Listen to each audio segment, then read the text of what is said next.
they have to be consistent in applying measures against that across the board, but they're not.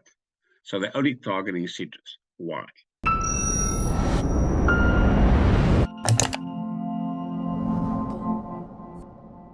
Millions of cartons of fruit citrus worth nearly 654 million rand are rotting in containers in European ports after the EU introduced new phytosanitary requirements in July. Joining me to unpack this issue is Mr. Deon Joubert, the Special Envoy for Market Access at the South African Citrus Growers Association. Deon, thanks very much for being with us. How did we get to this point? Give us a little bit of background maybe on the association and just the current state of play. If we go to the current issue, is that every country in the world is totally entitled and within its rights to protect its plant health. There's no snag with that. But you have to be reasonably accurate with regard to the risk posed. So one of the nice things in the WTO, World Trade Organization, says that if you don't swat a fly with a 40-kilogram hammer, you use a swatter. So if the risk posed is insignificant or very small, then your measure must be in line with that or proportional to that. So the issue that we have at the moment is that the measures that Europe is leveling against, especially Southern African imports, because the Citrus Growers Association also represent Zimbabwe and Eswatini, is that there is a huge risk in false codling moth. Now, just to break it down quickly, false codling moth is a very small, fragile little fly or moth. It's got a 25-day life cycle. It kills very easily, and but for us, it's more of a quality issue, because you don't want fruit arriving in Europe with a larvae in it. It damages your brand. It gives you a real bad name in terms of quality. So we do our absolute best to veer it out of the fruit. And we've been massively successful. So if you look at false codling moth as an entry barrier in Europe, there are different countries and different products. So you have flowers, you have capsicum, you've got citrus, amongst other, that all are potential carriers of false codling moth.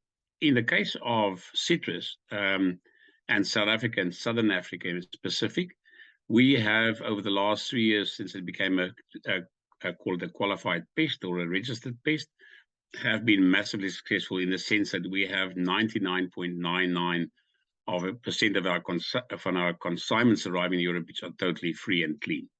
So in terms of risk mitigation, we have a fantastic story to tell. So in that regard, we are happy to do it because it costs us a lot of money.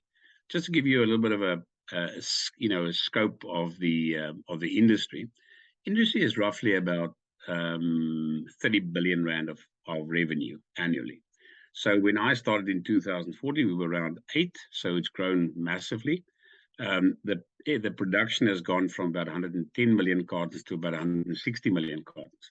And one of the nice stats for your listeners and for people interested is that for every 10 million cartons that we grow in exports, we put about 10,000 jobs on the table. So if you look at the citrus industry today, we've got around about 140,000 people working in the industry. And if you look at the ratio in South Africa from people that are, excuse me, are earning, and those are dependents, about 1 to 10. So in the rural areas, the dependency on citrus, the citrus industry is about 1.4 million people. So it's a massive success story. We've been growing over the last 8-9 years extremely fast. There's a huge amount of new plantings. And the nice story about that, just to put into context in the world, is that the world is probably 130 million tons of citrus worldwide. The Southern Hemisphere is about 30. So it's less than 25%. Of that 30, South Africa is only 2.6 million tons. The biggest one by far is Brazil, which is about 22 million tons, and they do what we call the old Minute Maid concentrate, those little tins with concentrate or orange concentrate.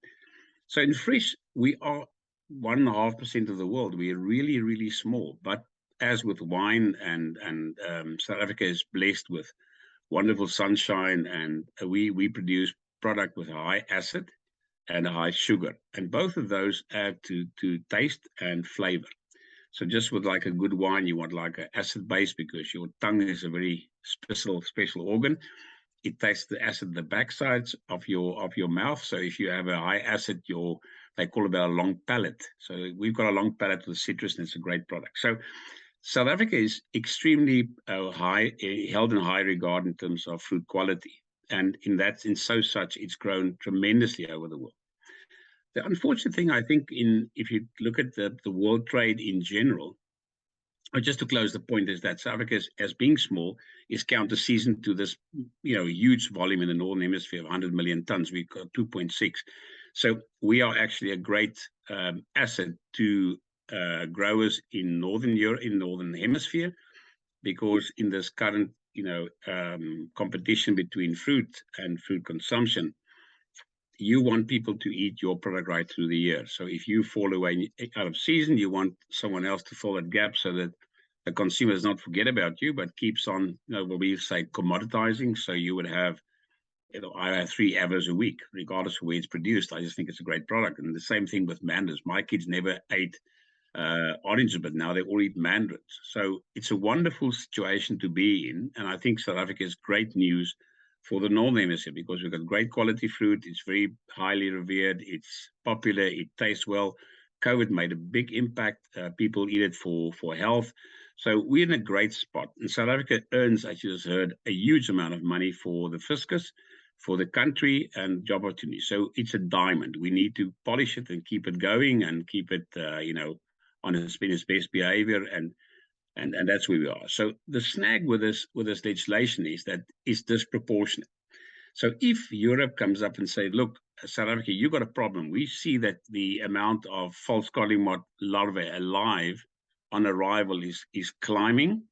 So we want additional measures to cope that would be fine. The problem is it's not like that. The last 3 years, we've been constant around 13, 14 cases out of 800,000 tons. Now you can try and do the maths there. It's, maybe 99.99, I don't know how many nines you're going to put there, but we're great in performance. In stark contrast to other countries, we struggle with FCM. So you have smaller countries, without naming them, you don't throw anybody on the bus, but in sub-Saharan Africa, there's countries with interceptions as high as 129 and 80 on small tonnage. So the implication is that, but there's no measures against them. So it's clearly discriminative. And the second one is, the word is, proportional, as I explained to you my little philosophy about the fly and the big hammer.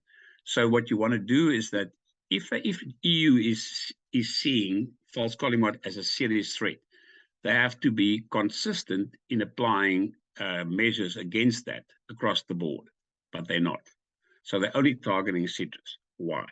Thank you very much for watching. Let us know in the comments below your views on trade barriers and how they're impacting, especially on poor and middle income South African consumers and businesses. Remember, before you leave, please like the video and also subscribe to our YouTube channel if you have not yet done so. Until next time, this has been Chris Hattingh for the Center for Risk Analysis. Take care.